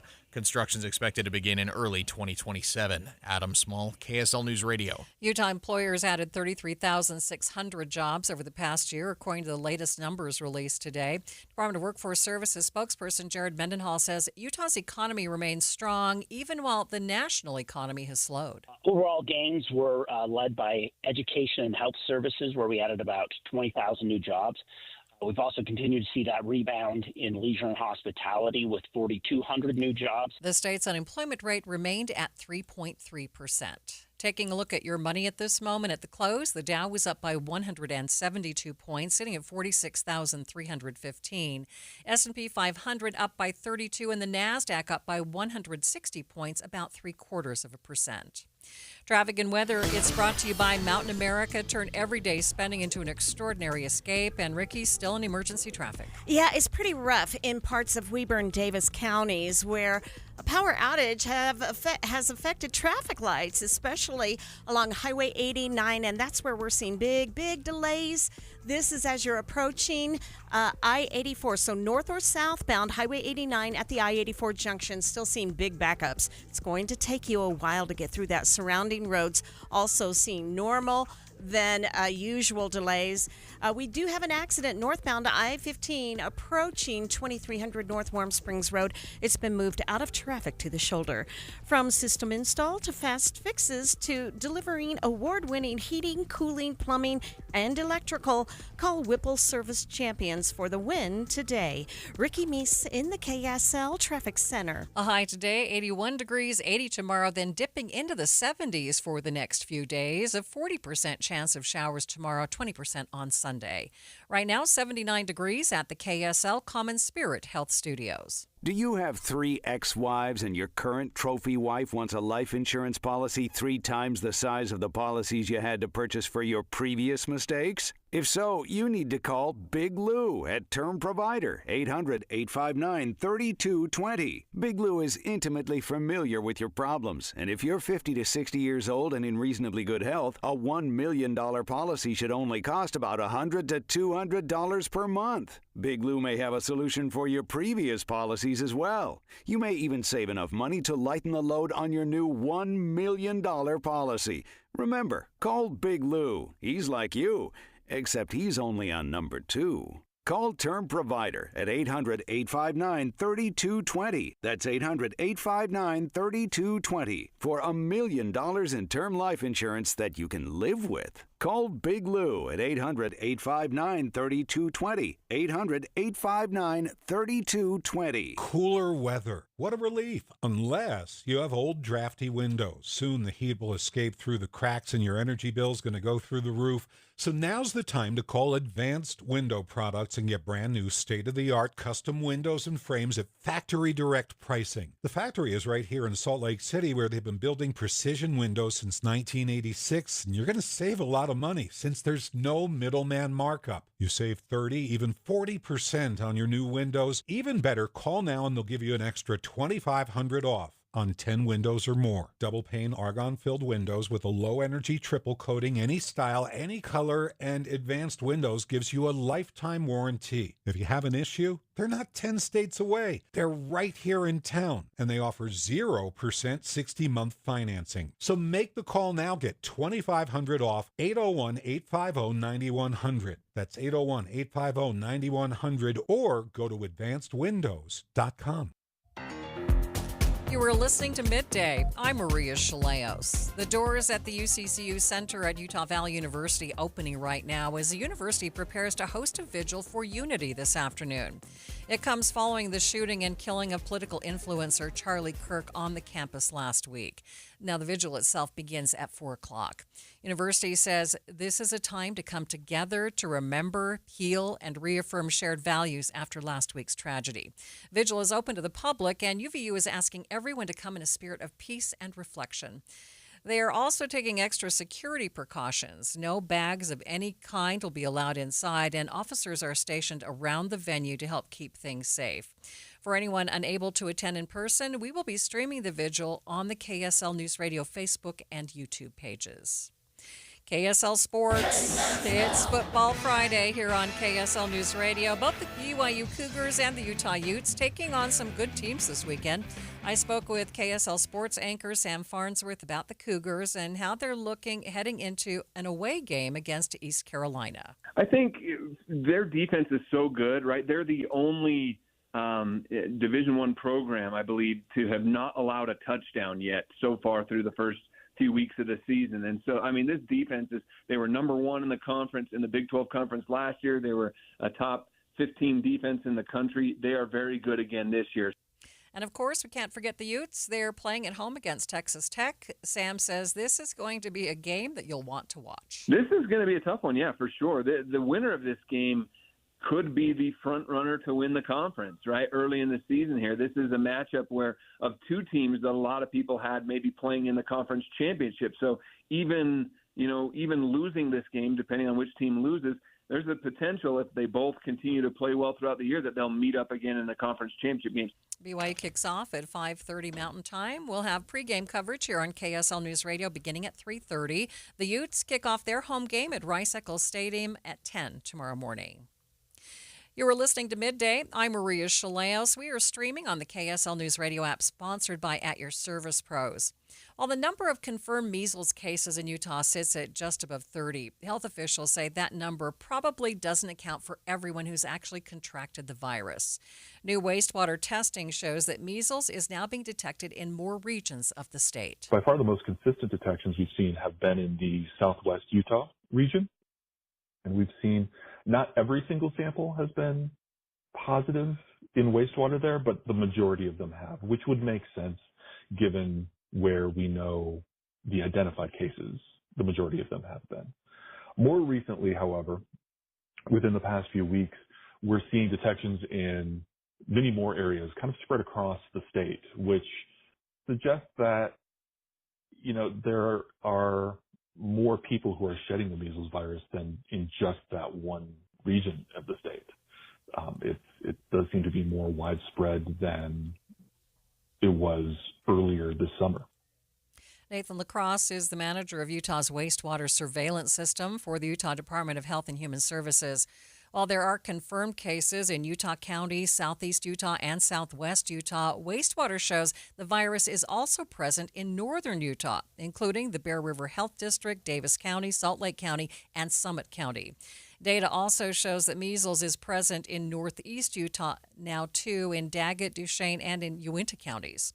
LaCrosse says this disconnect between the confirmed cases and what wastewater shows is a prime example of why using wastewater for disease monitoring is often more helpful for tracking public health. We are able to get data from anybody who is shedding whatever we're looking for. So somebody who is infected with measles virus, they're shedding in their urine or feces and it goes into the sewer system. We'll be able to see that regardless of whether they have the ability to access healthcare and testing, the willingness to access healthcare and testing, whether they are symptomatic or asymptomatic, have no symptoms at all. Possibly they don't even know that they're infected and shedding. None of that matters for our system. As long as they're making use of the sewer system, we're going to be able to get some data from those individuals. We're not going to be able to tell it's those individuals, of course. All of our data is inherently at the community level, the way we're sampling, so we can't go any lower than that, which is certainly good and useful for privacy reasons. But wastewater definitely has those strengths that can be issues with other data sources like clinically identified cases. They inherently depend on that person having both the ability and willingness to access the healthcare system. Utah Department of Health and Human Services says the best way to prevent measles is to get the measles, mumps, rubella vaccine, or MMR vaccine, which has a 97% effectiveness when people receive 2 doses. Midday continues in just 60 seconds. I'm Ed Evans, CEO of Consumer Cellular. We're dedicated to serving people 50 and up like me. Our needs are different. Big Wireless wants us in an unlimited plan, but if you're not using all that data, you're probably getting used. At Consumer Cellular, we're focused on affordable, reliable plans, including data that suits your needs, not ours. Our plans start at just $20, and you'll get the best customer service in the business. Call 1-888-FREEDOM or visit consumercellular.com/facts. Plans include $5 credit for auto pay and e-billing. See site for additional facts. Tired of hearing scary radio ads about the IRS? Tax Relief Advocates is different. TRA is here to tell you that if you owe money to the IRS, whether it's $5,000 or $500,000, we have a solution. TRA can eliminate or reduce what you owe to the IRS with zero risk to you. We have over 1,000 5-star reviews on Google and an A+ with a BBB. End your tax nightmare today by visiting TRA.com or call 800-275-1728. That's 800-275-1728. As the discussion on vaccines continues around the country, confusion abounds on the COVID-19 vaccine. Some states like Utah require a prescription to get the COVID shot. The change comes after new federal guidelines that say a person must be over 65 or have underlying health issues to get a COVID vaccine. A lot of pharmacies that have COVID vaccines and that are offering COVID vaccines are requiring a prescription from a provider in order to offer it what would be called off-label. Because pharmacies are, officially only allowed to offer prescriptions or to offer a vaccine without a prescription, as it were, according to the ACIP guidelines, which are from the CDC. But since those guidelines haven't been updated yet, then pharmacies are kind of up a creek. So doctors can write a prescription for a vaccine to be given at a pharmacy, which would be considered off-label for the ACIP guidelines. And then the pharmacy is able to administer it at that point. And a lot of pharmacies are requiring that because of those guidelines.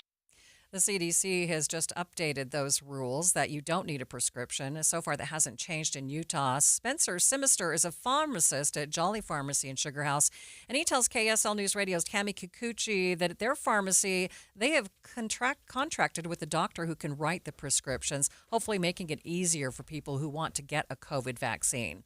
There have been rumors of vaccine shortages, but Simister says it's still not relatively difficult to get a COVID booster. They have a decent supply, I should say, in stock. So far this season, ordered in 100 doses of it. When it was first starting to roll out, I had a lot of people that were coming in and asking, do you have the COVID vaccine yet? And we had to say no because we didn't know when it was coming, when we were hoping to get it, etc.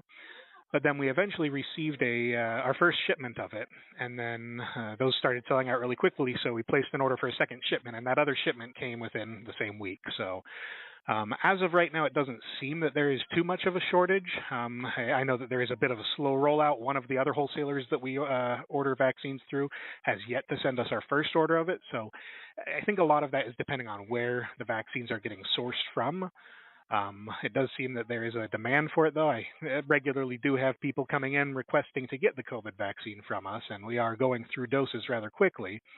But as of right now, doesn't seem to be a quote-unquote shortage, but that could change moving forward. Simister still recommends anyone who is able to get the COVID booster to help improve herd immunity, saying it will protect those who can't get the vaccine due to illness, allergy, or other immune issues.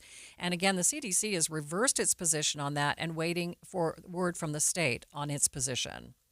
It's Friday, so that it means it's time to talk with the Arrow's John Smith about the cool stuff in Utah. That's up next. But first, it's KSL Traffic. It's brought to you by Mountain America. Turn everyday spending into an extraordinary escape. Ricky, are we out of emergency traffic? We are for now. I'm not sure it's going to last long, though, so don't get your hopes up. We still have delays north and southbound, Highway 89 approaching I-84. But the northbound side, that has really improved, so I'm presuming maybe the power's back on and the traffic lights are working, but southbound Highway 89 is still really bogged down getting to I-84. We also have an accident in Draper, southbound I-15 near Bangerter Highway.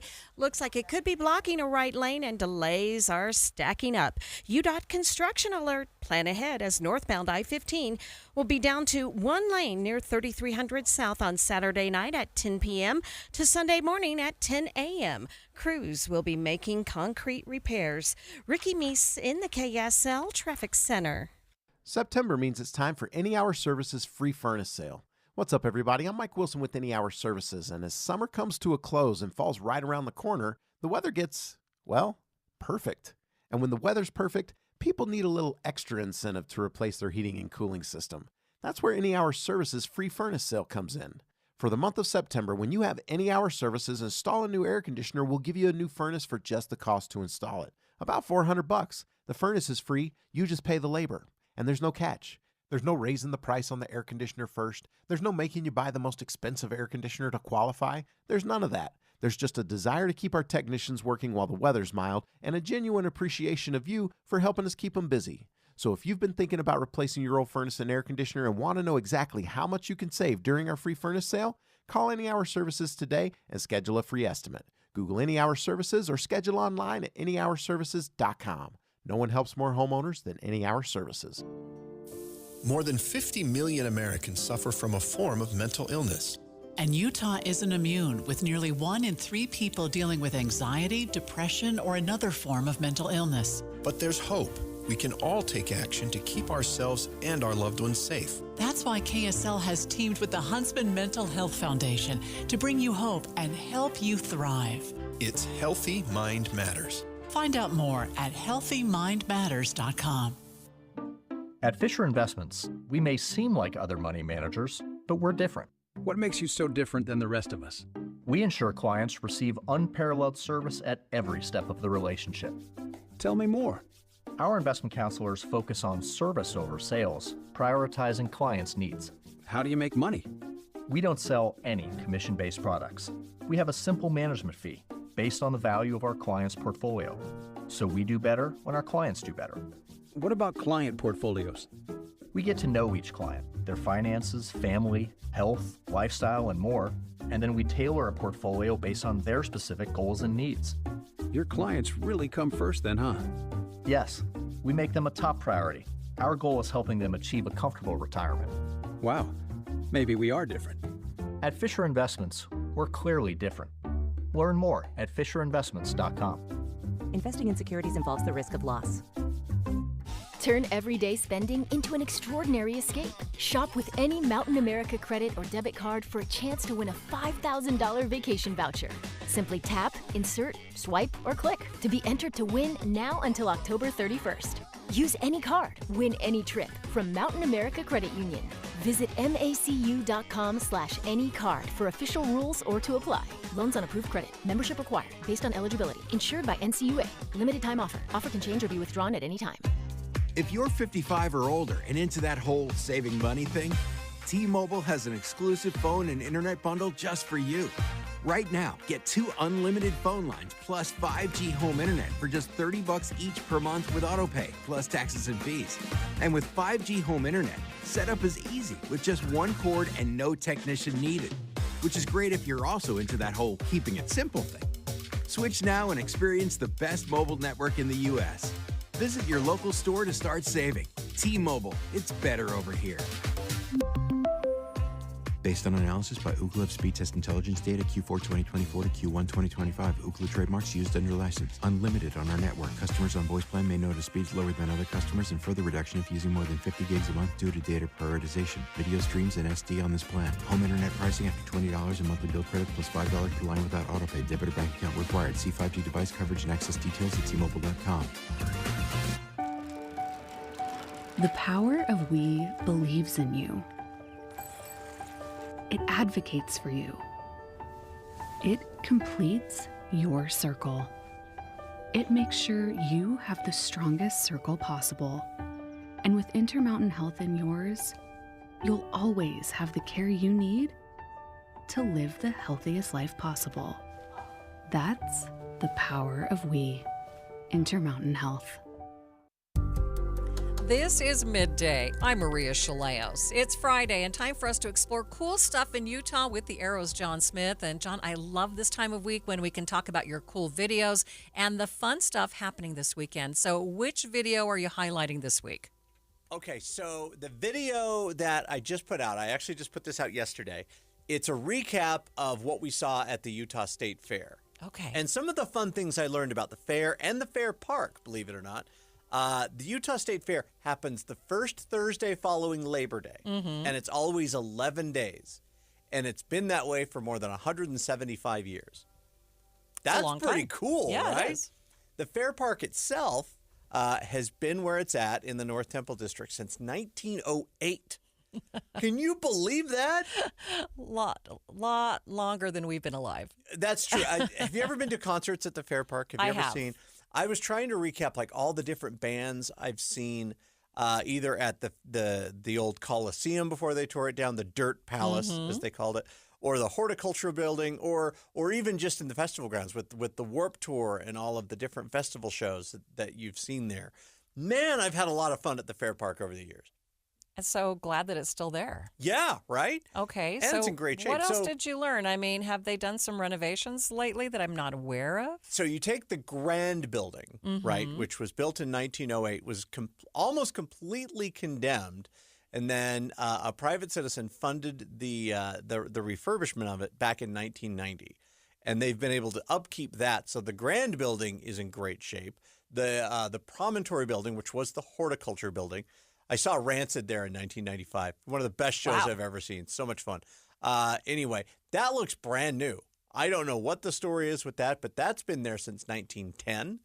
And it looks brand spanking new when you go inside. That's saying something. So I know, right? So you get to see that. You get to see a whole bunch of fun of me at the fair, inhaling funnel cakes and going on fair rides and stuff like that. That's on our YouTube page and at 1035thearrow.com. Go check it out. It's a lot of fun. Okay, I want to know, was there any weird food this year? There is always something fried that's not supposed to be fried, like you got Twinkies. your fried Twinkies, your fried peanut butter and jelly sandwich. They had fried sushi, which I thought was odd. Okay. That was always a different one. Fried Oreos. Okay. Always a treat. But my favorite, corn dogs and funnel cakes. Every year. Of course. It's a tradition, right? You want to know what's going on this weekend? I do want to know what's going on this weekend. So the Oddities and Curiosities Expo. I have no idea what that is. What is that? The Mountain America Expo Center in Sandy. Oh, sorry. The Mountain America Expo Center, Sandy. You got to say it like that. It's a law now. It's much better. Yeah. So you've got like taxidermy, horror art, animal skulls, oddities and curiosities. So if you've ever seen like at the circus when they're like, come inside, you want to see the spooky. It's a whole thing about that. I had no idea this existed. It's a thing, and it's going on this weekend. You've also got a big country show, the country western. Thomas Rhett going to be in town at the Utah First Credit Union Amphitheater tomorrow night. The Crossy Ranch Fall Festival starts today. Fun. You want to go see the there. Aminals and go pick yourself a pumpkin. And then Neon Trees.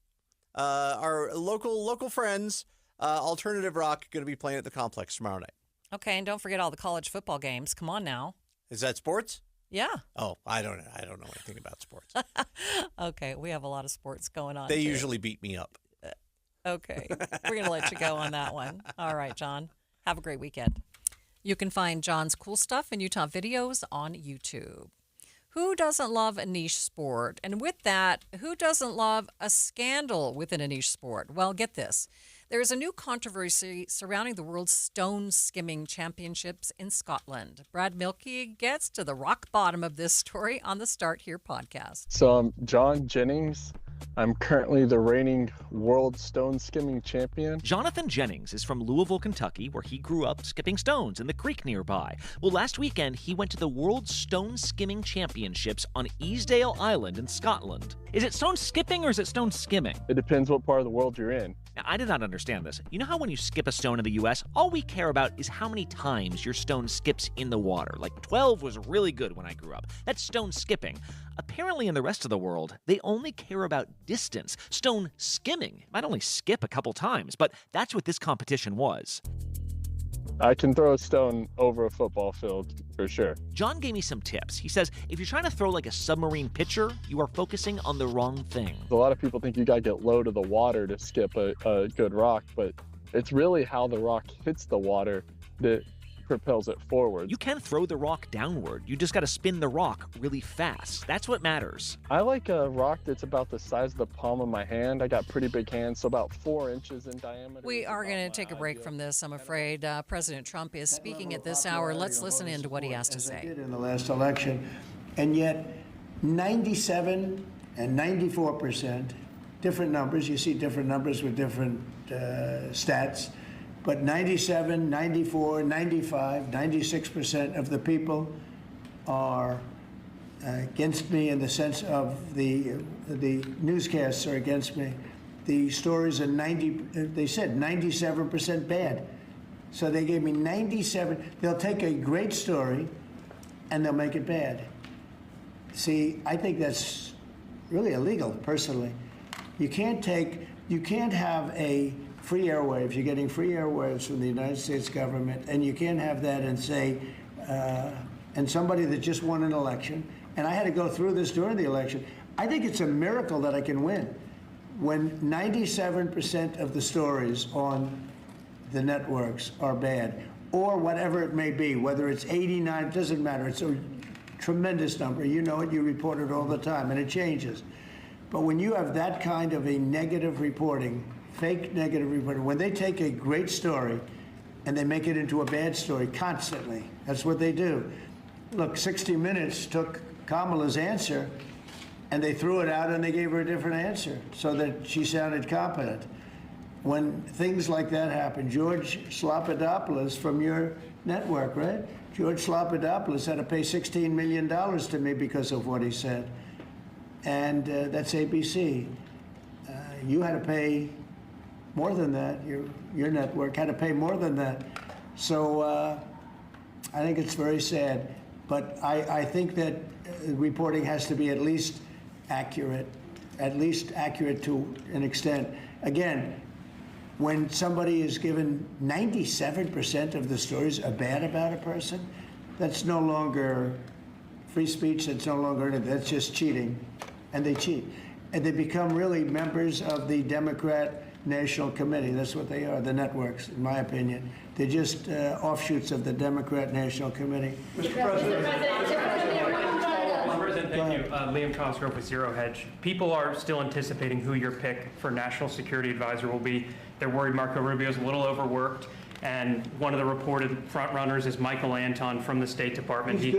He's just authored the National Security Strategy. Also in the mix is Mike Flynn and Steve Witkoff. Can you give us an indication of who? Well, they're all good. No, we'll make a decision soon. Okay. But we're doing very well.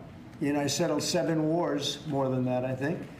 But actually, we settled 7 wars. I have, we're working on Gaza, it's a tough one, but we'll get it done somehow. And we're also working with Russia and Ukraine. They hate each other so much you wouldn't believe it.